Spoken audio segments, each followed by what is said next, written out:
new book called Original Sin. It raises questions about President Biden's decision to run for re-election. I think it's lazy to suggest that Joe Biden is the sole reason that Donald Trump won. One, I think it lets Democrats off the hook. We do need to address the challenges in our messaging, and we do need to start appealing to broader segments of the population. I also think that it's important to note that Joe Biden was a very successful president. Incredible economic success during his entire term. He pulled us out of the depths of the COVID economy, as well as of the COVID health crisis, made incredible critical investments in infrastructure, or even on border security.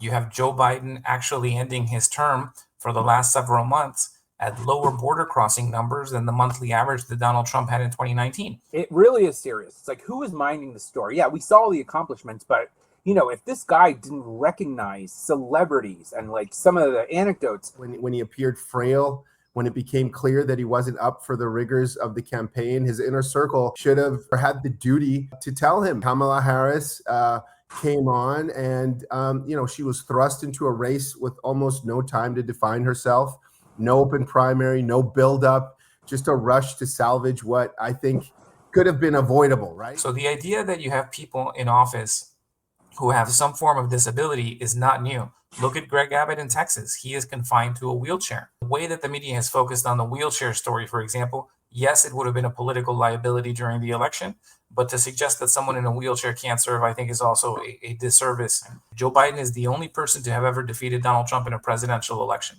And he did it with 81 million votes, which is more votes than Donald Trump got in 2024, millions of votes more votes than Kamala Harris got. More votes even than Barack Obama got. Barack Obama's high watermark was 69 million. Democrats also have to take a little bit of credit.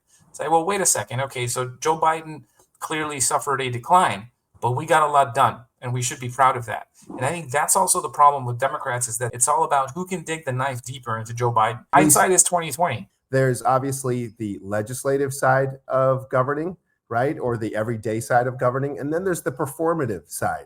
And on the performative side, he was failing. This was a gift wrap. No argument there. The president, let me say it clearly, the president should not have run for re-election. We should have had a spirited primary on the Democratic side. I think it's easy to say that now in hindsight. Right. I think when you're in a second year and you won, again, by the most votes in history, 81 million, you've had incredible legislative success. And by the way, you shocked the country by holding back a red wave during the midterm. At that moment, when he's having to make that decision, the decision is, do we continue this success that we're having, right? If you think about where he and his advisors are at that moment, or do we say we're not running and immediately become lame ducks, and our entire legislative agenda, which is good for the country, basically grinds to a halt? I voted for President Biden thinking that he wasn't going to run again. I vote because I wanted to right the ship. And I think a lot of Americans felt that way as well. If he would have stepped aside voluntarily at a midterm, we'd talk about building statues for this guy right now. And instead, it's the opposite. It's a really terrible end to a lifetime of service that arguably and hopefully is looked at more kindly in the rearview mirror of history as we get more distance from this election, and hopefully as we recover from whatever happens during the Trump administration.